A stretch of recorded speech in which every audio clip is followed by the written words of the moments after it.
Okay, folks, welcome to our webinar. We're going to wait for a few more people to join for about a minute, and then we're going to kick it off and get started.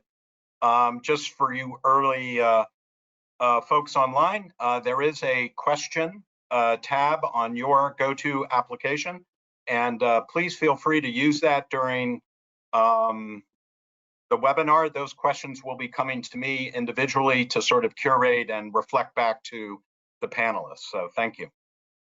Okay, and let me just say I appreciate people joining today with the World Cup qualifying round sort of on its last legs. I was thinking that in a way, this journey of net zero is a bit like the World Cup. There'll be some big upsets, there'll be some upstarts, there'll be some teams with new strategies that come in.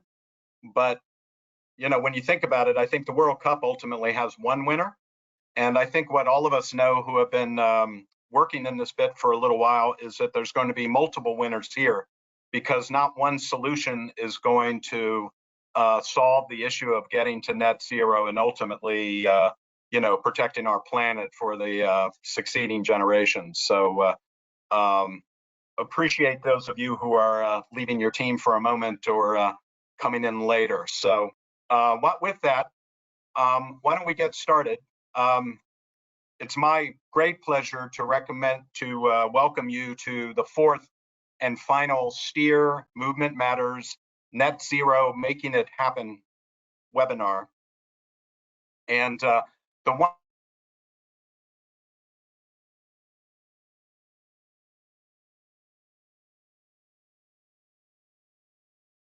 today is focused on adoption. So, you know, we have been through COP27 in strategies and global policies, but what we're really doing today is talking to people who are asset managers who operate within the transportation sector and who are going to be taking the measures and making the investments that are going to actually lead us on the path to net zero. So I'm particularly excited today to welcome everybody. For me, I'm Stephen Van Beek. I'm the director here at STEER. In a former position, I had responsibilities for planes, trains, and buses at the U.S. Department of Transportation. So it's particularly fun and rewarding for me today to have a panel made up of people from multiple modes and different regions and geographies in the world. So ultimately, our question we're answering today is, how do asset owners and operators adapt to net zero targets and zero emission vehicles? Now, just a reminder to everybody participating today, these sessions are being recorded so that we ultimately can share this with a wider audience. Now, the real heart of today's session is the panel that we have. Our speakers today each have looked to solve these problems creatively and commercially over time. Over the course of this webinar, they're going to share their experiences and lessons learned via their practical insights and recommendations. So let me introduce each in turn. First from the slide, you can see we have Alessio Tizzanini. Alessio has led the NL Group's international projects and teams focused on public transport electrification, demand response, and storage businesses in NL. He is also dedicated to the e-bus product line, aiming at growing the public transport electrification sector at global scale. So Alessio has both obvious experience in Italy with energy, but as engaged in the business development enterprise, as we'll hear from him, well beyond Italy as well. Secondly, I'm pleased to welcome my friend Ivar Satero, the airport director at San Francisco International Airport. Ivar began his career with San Francisco International in 1994, managing transit projects of the airport's $3 billion master plan expansion program, and serving as the deputy airport director for the design and construction division up until 2014. Ivar was appointed airport director in 2016 and currently serves on the board of the San Francisco Travel Association, the board of the San Francisco Silicon Valley Convention and Visitors Bureau, on the executive committee of the Bay Area Council, and as a member of the Gateway Airports Council. Ivar, we appreciate your participation today. And last but not least is Katherine Ward, Commercial Director at Beacon Rail, United Kingdom. Katherine has worked in the railway industry for more than 25 years as an engineer and commercial manager, with roles managing maintenance and upgrades, as well as the financing, procurement, and introduction of new trains and freight and passenger services for mainland Europe and the UK. Katherine, it's also a great pleasure to have you with us today.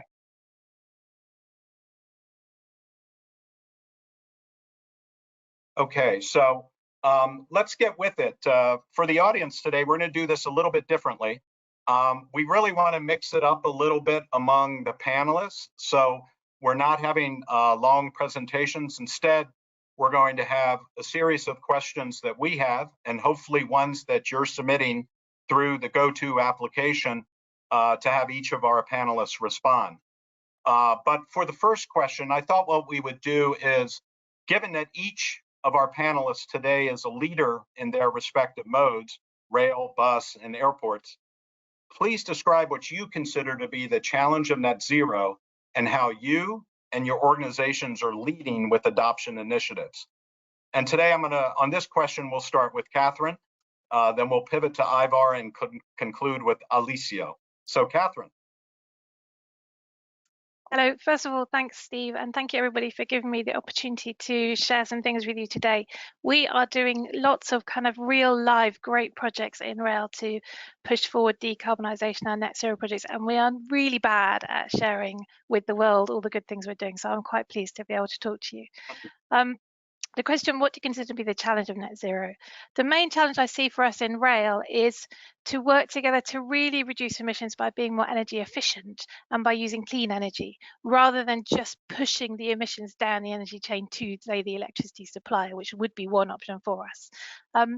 I think for rail, we should remember that we're already kind of effectively a little bit ahead of the game, because rail is a very energy efficient form of transport.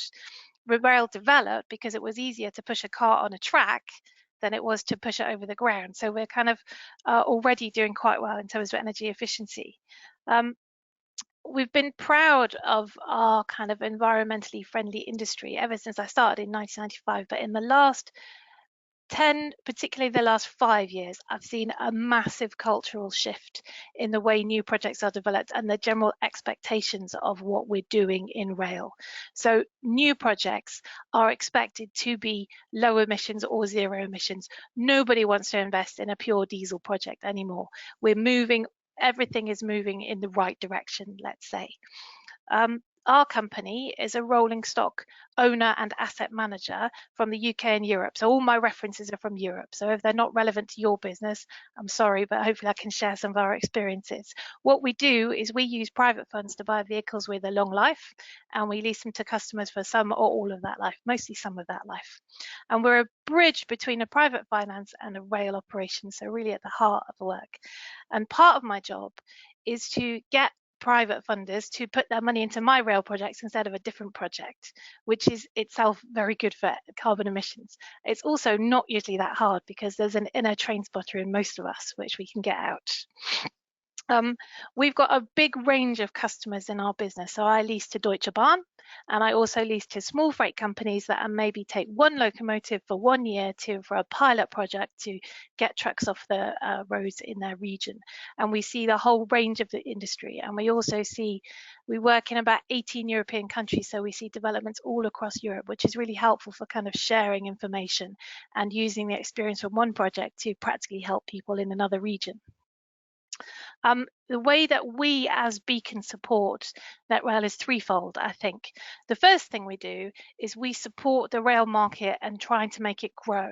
So one of the kind of European Union's targets and the UK government's targets is simply to get more traffic on the rail, which is very energy efficient. And our role in the market is really to help break down the barriers to entry for new entrants, to help them make the huge capital investments. So our very presence helps the market grow, which works towards net zero targets by getting more traffic off the road, especially in the freight area. And currently, rail has a really low share of general journeys, so about 8% of passenger journeys, about 15–20% of freight, depending on how you count, goes on the rail. So we've got loads of opportunities for growth, and to kind of, even before we change the mode of our traction, we can help improve everyone's lives and local emissions. The second part of the thing we do is we actively contribute to building new equipment. So we were one of the first, well, Beacon Rail was the first provider to bring a dual mode locomotive into the UK, and we ordered those in 2012. So for about 10 years we've been putting our money and our pension funds money and our bankers money into these projects to lower emissions. And the dual mode vehicles are a very good and effective way of reducing emissions for everybody. So in the passenger and the freight world, a lot of journeys are done in a part electrified route, and then the beginning or the end is in a quieter area, perhaps where there isn't overhead electrification. And so dual mode vehicles are the way forward, and we're working to invest in those vehicles throughout Europe. We're looking at new projects with battery vehicles. We're looking at new projects with shunting locomotives, battery shunting locomotives, and we just placed an order for a dual mode heavy haul locomotive in the UK. So we're actively pushing to get investment from the private banking world into rail projects and into very environmentally friendly rail projects. And the third thing we're doing is we're decarbonising our existing fleet. So we've got more than 500 locomotives, lots of different types, and we've got quite a large proportion of diesel locomotives that are around 20 years old. And these locos need to have some change to get through to the end of their life, really. We can't just sit on our laurels and assume that they're already quite good because they're on the rail. We're doing things like we're doing lots of projects with clean fuel, let's say HVO fuels, which you can use to run trains, and companies like Deutsche Bahn have pledged to move all of their diesel traction to clean fuel within the next 5 years, which is a very ambitious but actually probably manageable target. And we're also working on proper hybridization projects. So we'll take a big old diesel engine and perhaps swap it for a smaller engine and a battery pack, and thereby make a diesel vehicle into a hybrid vehicle, making it even more environmentally friendly. And we are just one company, but I would say that in the rail industry, this change has happened. Everybody is working on things like this. Katherine, that's great. Thank you very much. I'm going to come back to you later with a couple of things that I heard that I'd like to hear a little bit more about, but that's great. Ivar, why don't you pick it up? Yeah, sure. Good morning. Thanks, Steve. And good to be with everyone this morning. You know,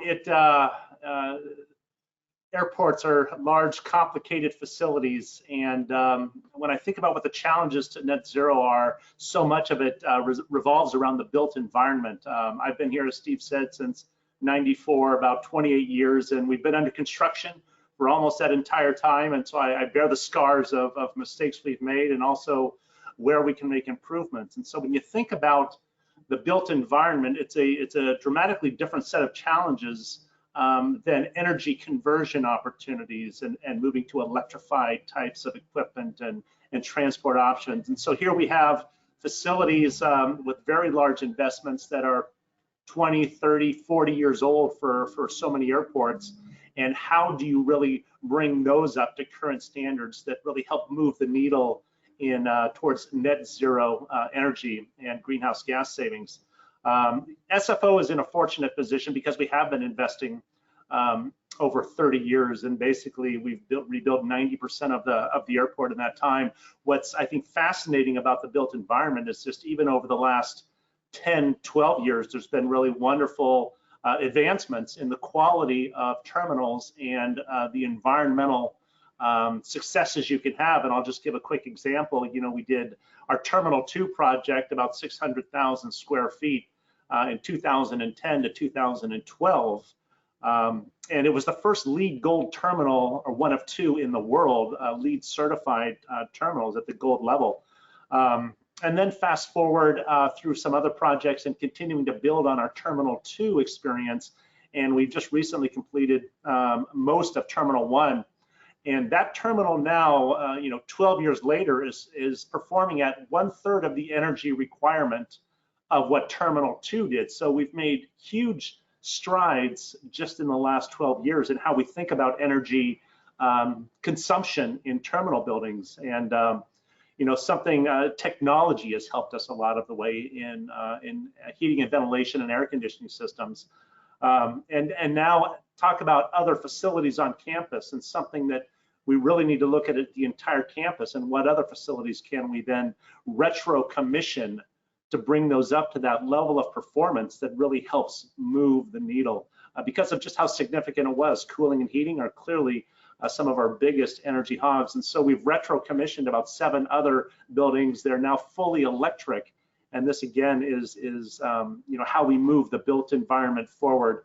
The other part of our role and the challenge is just the obligation as airport operators to support the aspirations of our stakeholders, and our airlines, our rental car companies, our ground transportation operators. You think of the ride-hail companies.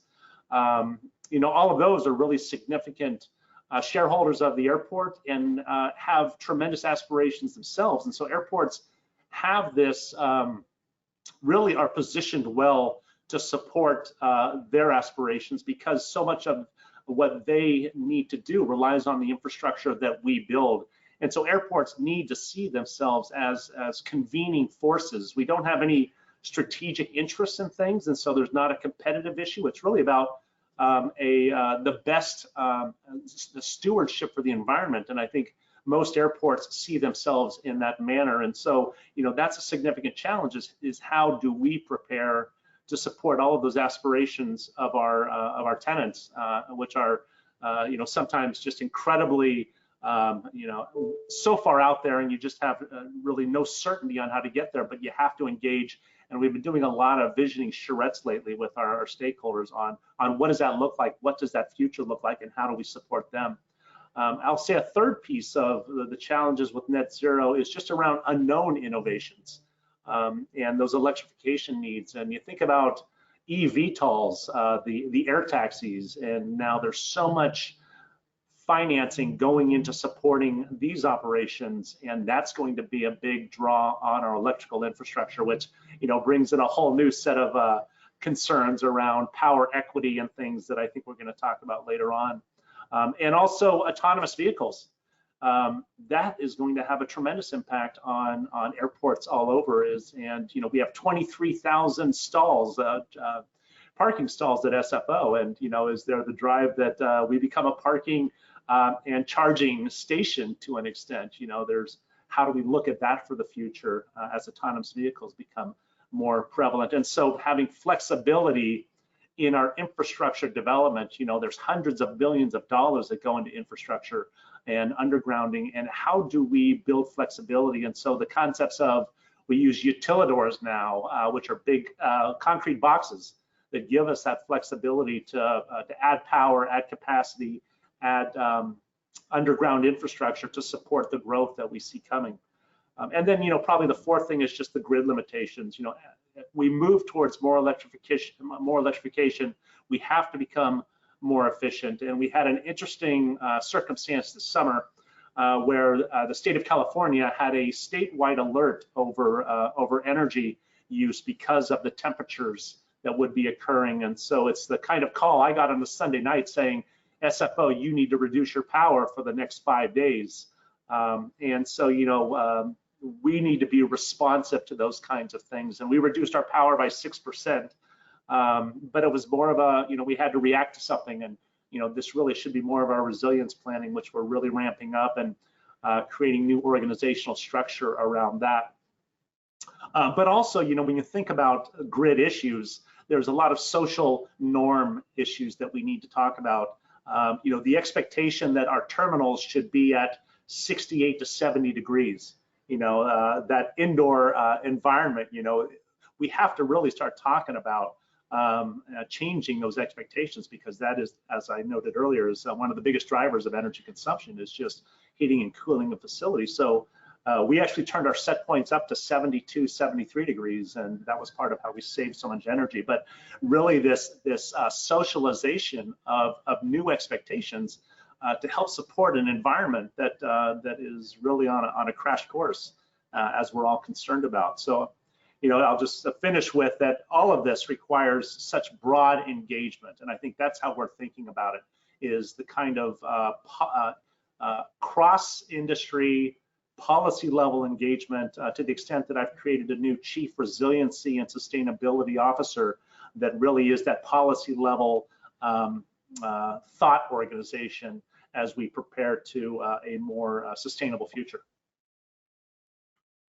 That's great, Ivar. Thank you. I particularly like your reminder about the built environment, because here in transportation, a lot of times we all think about vehicles, the bus, the rail, locomotive, the airplane, and we forget that so much of your contribution to emissions reduction does take place in facilities. And I'm very impressed that you were able to, get through T1 with the, the sort of just 94% drop in traffic, and keep that and not value engineer some of the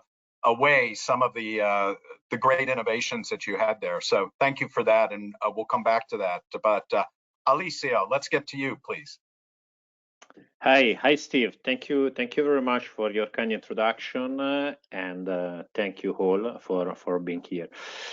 So I heard very interesting, let's say, points from Ivar and Katherine to discuss about, because there are many synergies about the three areas we are leading in the industry. If focusing on public transport electrification, if I think about the three main challenges we are trying to address globally, first of all, the answer to this question evolves very rapidly over the time. Let's say that as of today, I see three main items: regulatory framework, customer culture, and value from batteries. Let me elaborate a little bit. A regulatory framework really affects, let's say, public transport electrification, because it affects, on one side, economics behind transition. But this is not very, let's say, relevant, because in many countries, from the economic point of view, the total cost of ownership of electric solution is already at the same level with respect to conventional, let's say, diesel or natural gas buses. But the most important effect of regulatory is the sense of urgency. What do I mean? If you put yourself in customer shoes, when I talk about customer, I'm referring to bus operators, okay? Public bus operators, private bus operators. Their main pain point, their nightmare, or let's say, their focus is reliability, service reliability, okay? No reliability, no business. It's a mess. So they are used with tens and tens of years of experience with conventional technologies. So when you need to switch towards something new, you always have to handle this aspect from the cultural point of view. So regulatory framework is very important for public transport electrification growth. How are we addressing this part?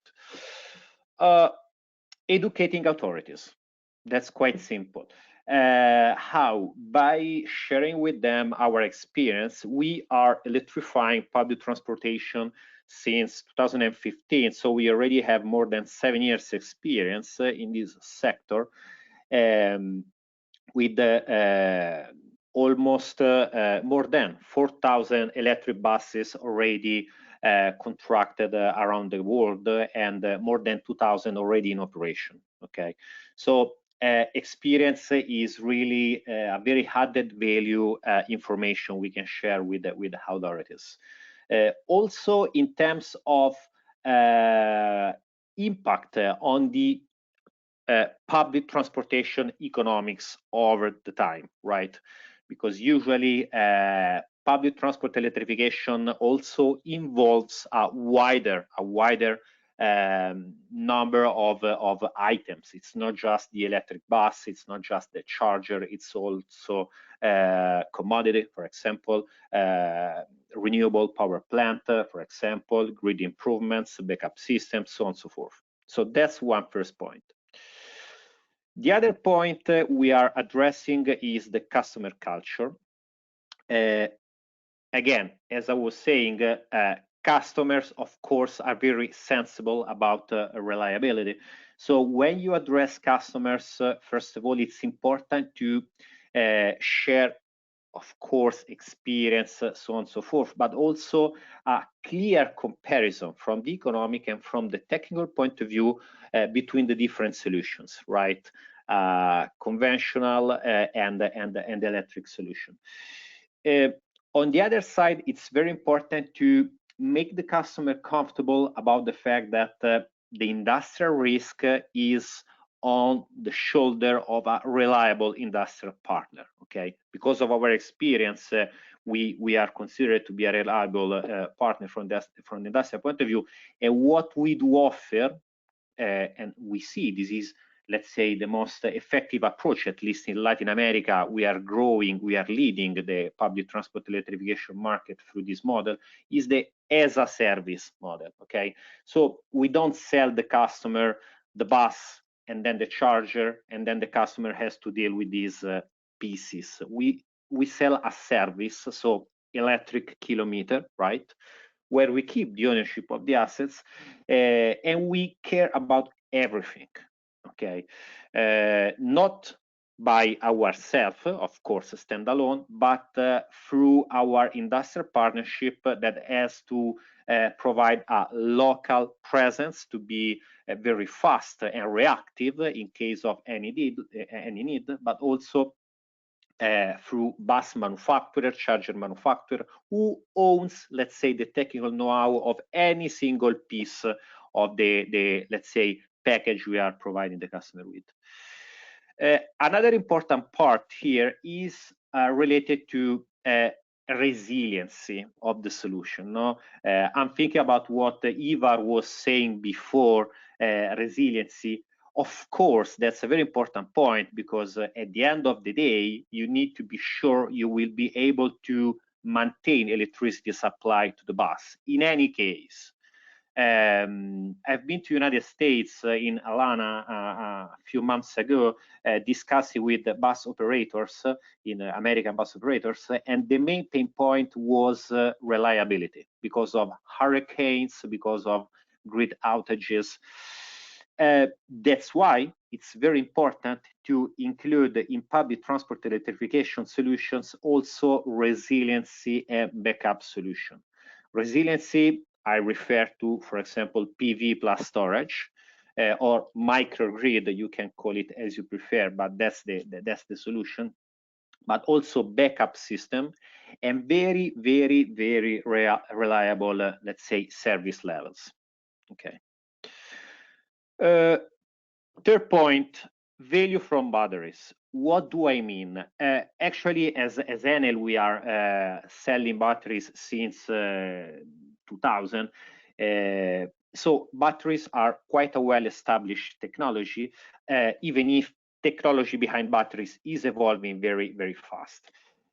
But it's possible to extend batteries' life expectation on one side by properly operating the battery, and on the other side to extract value from batteries after they finish their use as mobile batteries. So you can use them as stationary batteries to provide grid service, resiliency, backup solutions, so on and so forth.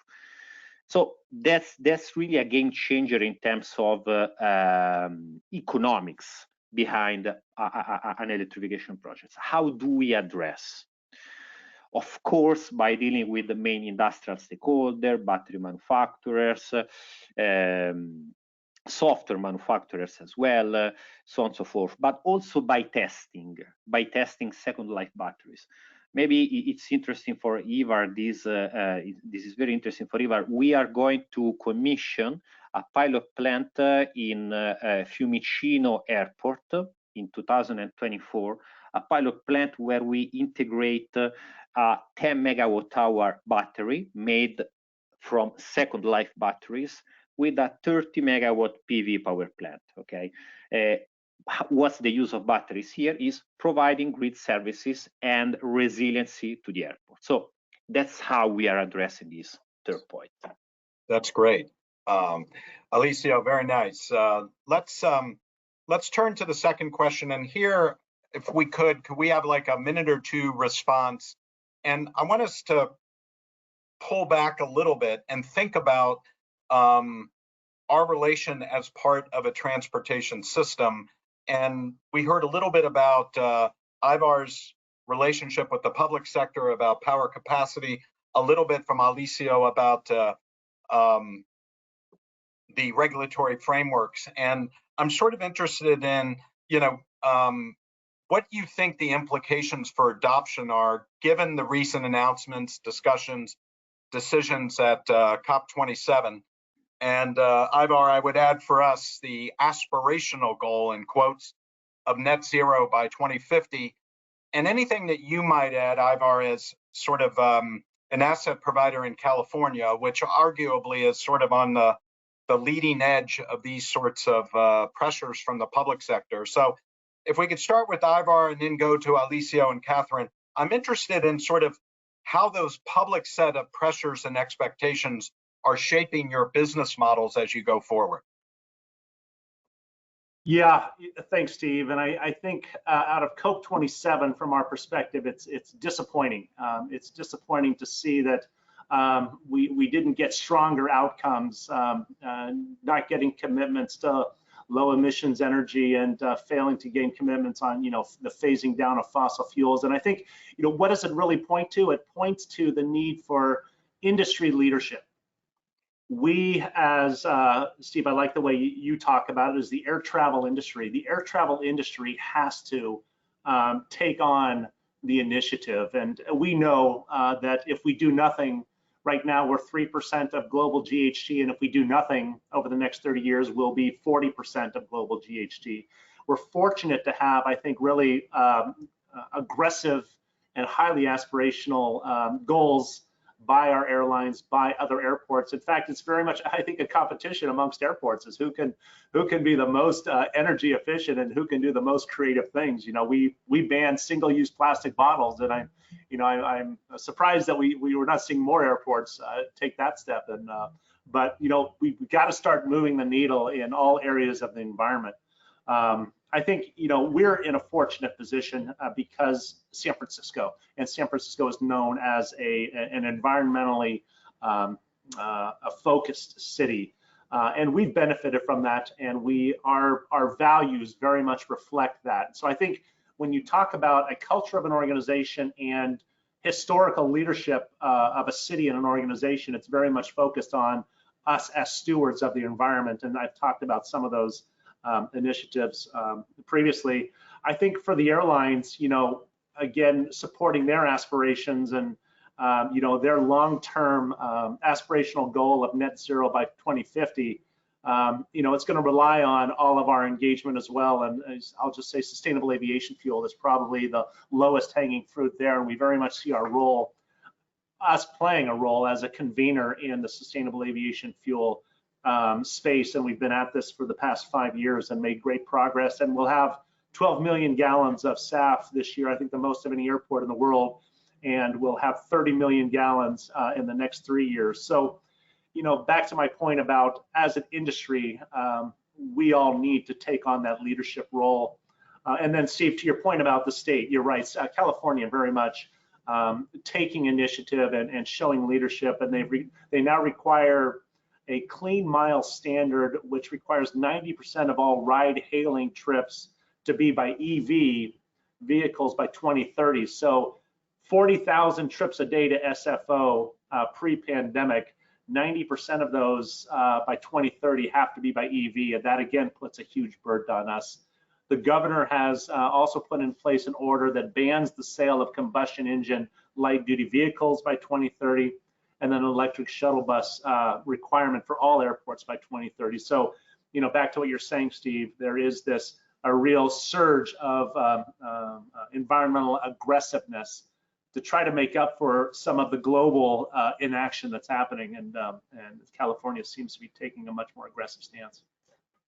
Yeah, I appreciate that. Thank you. I think California, being such a dramatically large economy, actually does have the ability to sort of make and reshape transportation going forward, as opposed to my Commonwealth of Virginia, which doesn't have anywhere near the market size and power that you all do to set standards. But let me maybe pivot to Alessio and Katherine this way. Several years ago in the States, we would often see environmental protests in Europe and the UK where ministers were getting green dumped on them, or et cetera. And so sometimes in the US, we like to think of ourselves as the ones that are out on the cutting edge.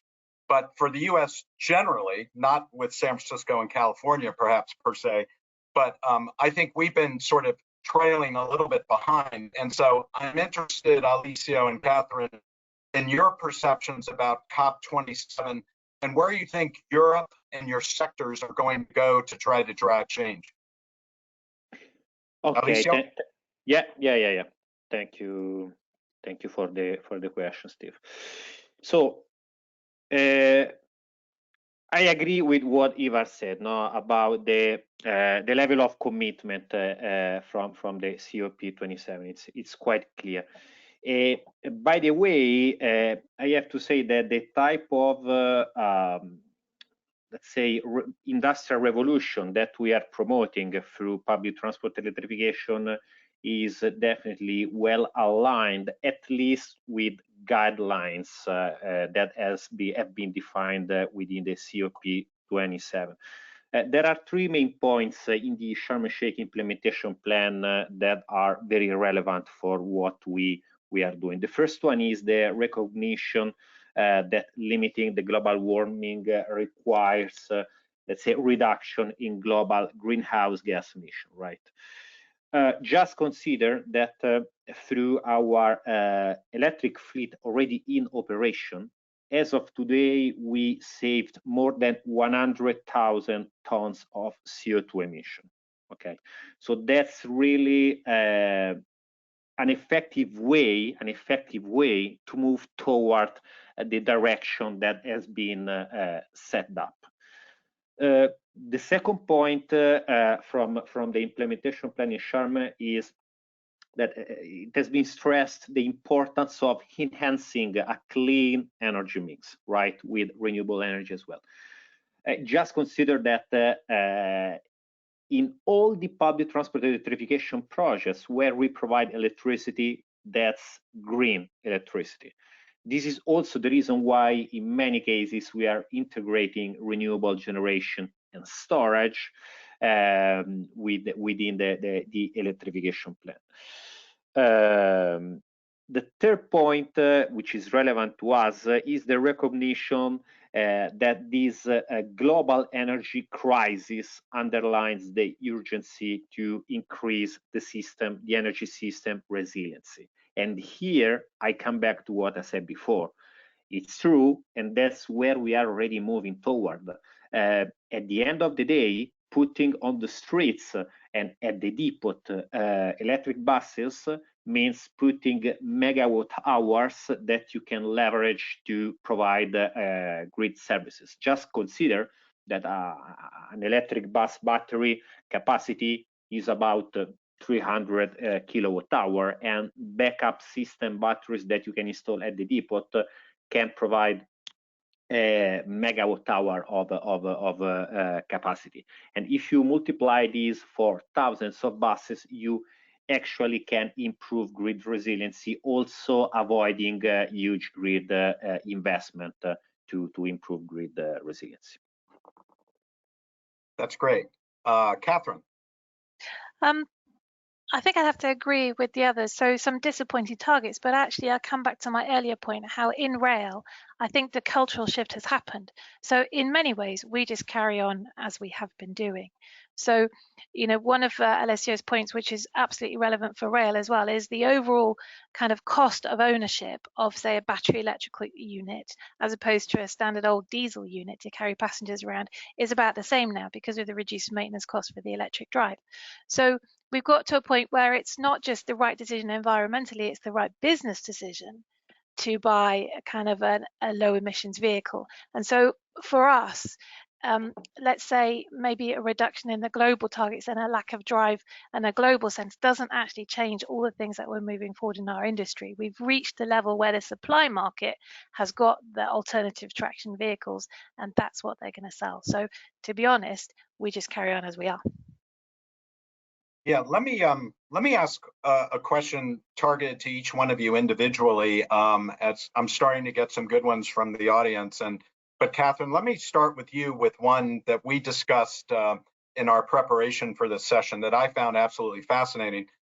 In the US, there is a lot of discussion about hydrogen and whether or not hydrogen is a realistic fuel source, because unlike what Ivar was saying about the fuels, help me, Ivar. Sustainable aviation fuel, SAF. Yes, thank you. Unlike those which can be sort of dropped in, hydrogen requires engine technology, a lot of airport infrastructure, others. But I was fascinated by what you've seen in Germany with hydrogen. If you could just lay that out a little bit. Yeah, what we talked about, wasn't it, was real hydrogen chains that are running, carrying passengers around as it is now.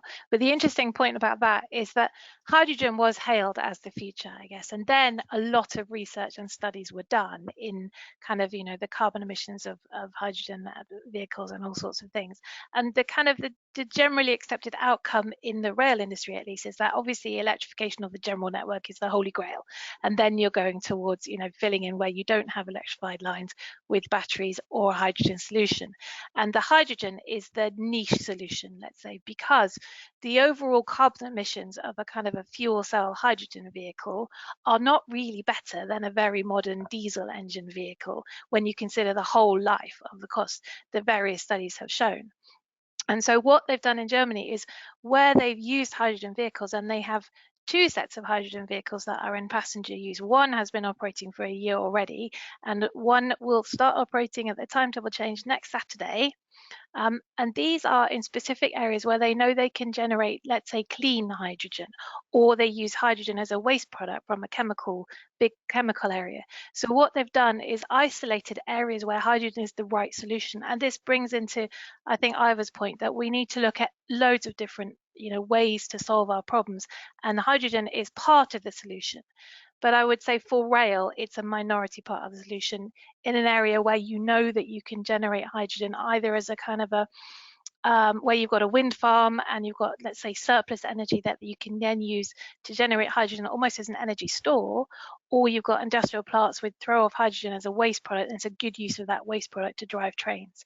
And perhaps in Scotland it's a good solution for us because there's large areas where there won't be electrification, and there is a potential perhaps to use hydroelectric to generate clean hydrogen. So it's a niche solution, but definitely one. And Alstom are running from next year hydrogen locomotives to transport water from the Vittel water plant in the middle of France to different areas in France. So there is continual development in this area. Oh, that's brilliant. That's brilliant. Alessio, I got a question from the audience from you. And it is, because of all the infrastructure you need in place for charging electric buses, how important is it to discuss with operators and owners of the power grid early in the process to guide electric bus implementation? Oh, thank you for the very good question, Steve. So from my point of view, but not only from my point of view, from our experience, let's say electrification represents at the same time a challenge and an opportunity for what concerns power availability at site. Challenge because, of course, you need to bring power, megawatt in some cases, or many megawatt to the site. And in some cases, especially for historical cities like Manhattan, like London, of course, there is not so much space available, especially underground, to add power cables, right? So you need to figure out from the technical point of view how to handle this point. And that's the easy part. But on the other side, the opportunity is through electrification, through electrification, you are basically providing the grid with flexibility, or let's say resiliency tools, which is what I was referring to before. No? So I've seen in the United States, for example, many DNO are avoiding huge grid investments to upgrade grids through the use of flexibility, batteries. So you can have or a big battery, or you can put together many small contribution to that. Another important point at this regard is represented by the software. Okay, we developed internally in-house a smart charging software, but which is not the only one available in the market. The message is regarding the technology, generally speaking. Through software, you can handle charging session in such a way that you can reduce dramatically the power demand at site with respect to the conventional approach by more than 40%. Okay, so on one side you can leverage the electrification to sustain the grid. On the other side, you can really minimize the electricity demand, also by leveraging second life batteries used for stationary application as backup at the depot, at the garage. That's terrific. And I think the management of that software and the power and the charging and when you use and when you charge, it's just such a different piece to transport than we've had before. So very much appreciate that thought, Alessio. Ivar, let me conclude with one to you. And I'm interested in your work with Bay Area Council, the Metropolitan Planning Organization, the City of San Francisco. To what degree do you think the regional leaders in your area are recognizing that whether it's bus, rail, or airports and aviation, we have to be thinking about the enabling infrastructure across that will obviously put us on a path to net zero, not just in grid capacity, but in something like hydrogen that Katherine was talking about. I'm interested, is this a subject of sort of discussion and coordination with you and the other leaders in the Bay Area? It's a subject, and certainly transit is a huge issue for us, and so we're really trying to think about, the Google bus model, for instance. Google sends all these buses out into the region and the communities, and their 30,000 employees are able to access this, and this takes a lot of pressure off of the roadways and helps reduce GHG. And so really, I would say more from a transit perspective, we're focused on how do we move people to our mass transit systems. We've got a fairly robust set of transit options here.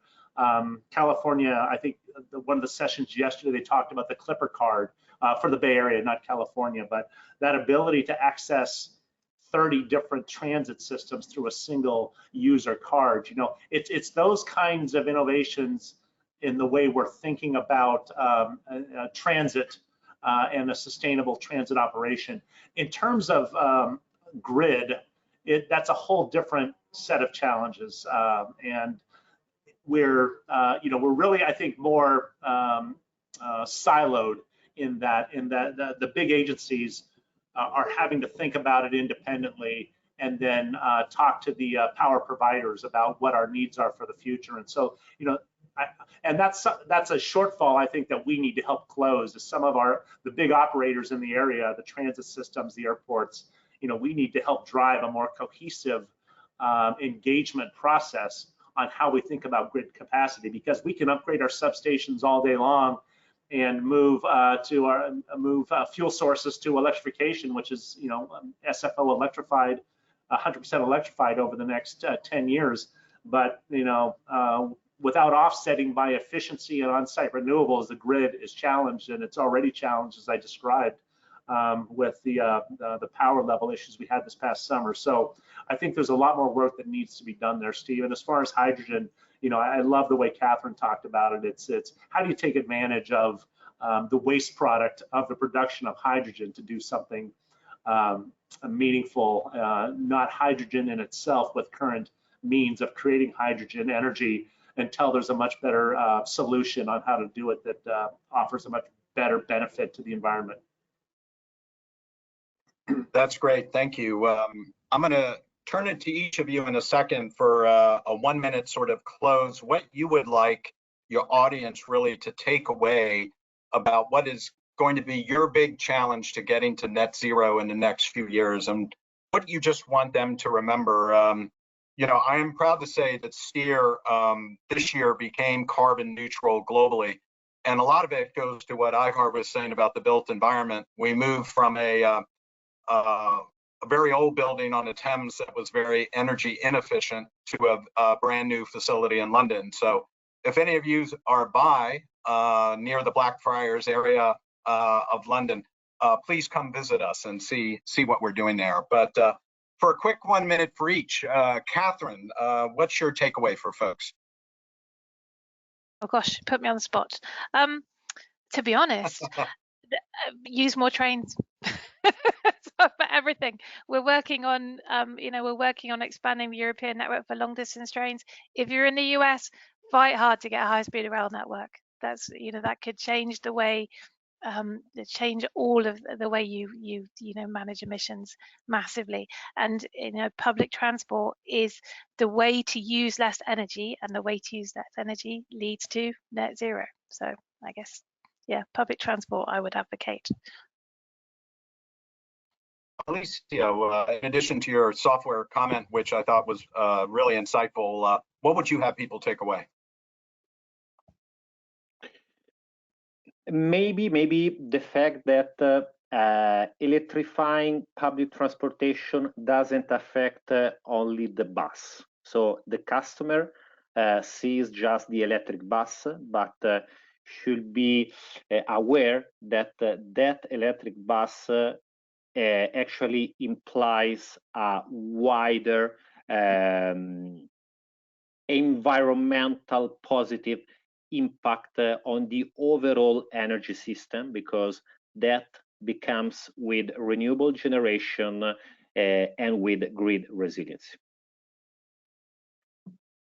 Awesome. And Ivar, how about you? Yeah, I would just say that this session here and many sessions that I think we're all participating are so important to further this conversation. And the leadership, we all, big operators, big energy consumers, need to think of ourselves as protectors of the environment and community quality of life issues. That's how I think airport operators, airport managers think of themselves. So it's that leadership component, along with technology, and being bold in really advancing technology, and taking that initiative to meet with those technology firms and look at all the things. There's so much going on, and we've just sometimes got to take, we're risk averse because we're a public agency, but we have to take those big steps. And Terminal 1, as you mentioned, Steve, it has the first in the U.S. bag handling system that has 30% of the power consumption that normal bag handling systems use. First one in the U.S., much more prevalent overseas and in Europe. But and then it's got dynamic glazing in it, another kind of just out of the box, but we've got to try things, and that really contributed to the energy performance of that building. And I just think we've got to take some big bold steps and try to advance technology. Yeah, thank you. The one I would have just from this session that I think is very interesting to think about, particularly in what can be sometimes a very libertarian US culture, is the whole piece about customer expectation. And, do we, as Ivar, as you said, do we have to have our hotel rooms at 67 or our terminals at 70 degrees? I mean, you all probably were similar to me. When I was a kid growing up in 90-degree summers and humidity, we had no air conditioning. We had an exhaust fan that you turned on, and then you opened the windows downstairs and it pulled the air through, and you sort of felt you were cool. And then we had a black car with 3 boys sitting in the back, all roasting without air conditioning, and the windows open. So we've sort of come to a place where where we're relying more on sort of these new expectations that have been sold to us, and we've been conditioned to take them. And I think we would all agree that we're going to have to pivot and take a different approach if we're going to be successful in the future with this. So I appreciate that. But I am sorry to say that we have to wrap this fascinating discussion up at this point. I want to say thank you especially to each of our speakers, Alessio, Ivar, and Katherine, and to you, our audience, for sparing your time to share your insights and views on what I really do think was a thought-provoking and insightful session. You know, I was able to attend most of all 4 sessions this week with Movement Matters. And what really resonated to me was the hard work going on in communities, with modes, with asset providers, with operators, with policymakers. And I think, you know, the worry that I would take away just a little bit is we need to make sure that these incremental advances that we're making on a lot of arenas don't become disjointed and don't add up as well as they might if we were speaking locally, regionally, nationally, and globally together and trying to figure this out. I don't think we can have 1,000 paths to get to the solution. I think we need 3 or 4 that are well coordinated across the space that obviously take account of different levels of wealth and development in the world, but also rely upon technological advance on the high end to make this happen. And then finally, I would just say how incredible it is, how embedded that net zero and power have become with transport. You know, it's not just putting the hose in the place to fuel up your vehicle anymore. It's a whole system of things that involve us with so many different types of folks, from energy people to community people to software to the business has become incredibly complex and multifaceted. But I think we have to sort of be hitting on all of those if we're going to make progress on this. So today is the final webinar in the Movement Matters Net Zero Making It Happen series we've had this week. It is not the end of our work with Net Zero, however, and we look forward to engaging with the panel members, with the webinar audience, and others who hopefully later will look at this. Please, don't forget, if you want to share this conversation or listen again, please visit our website. We'll be putting up summaries and making the conversations that we've had this week be available to all. And let me just say thank you again and goodbye. And Ivar, Katherine, and Alessio, really appreciate your time, and thank you for being leaders on this issue. Thank you. It was really a pleasure. Thank you. Thank you.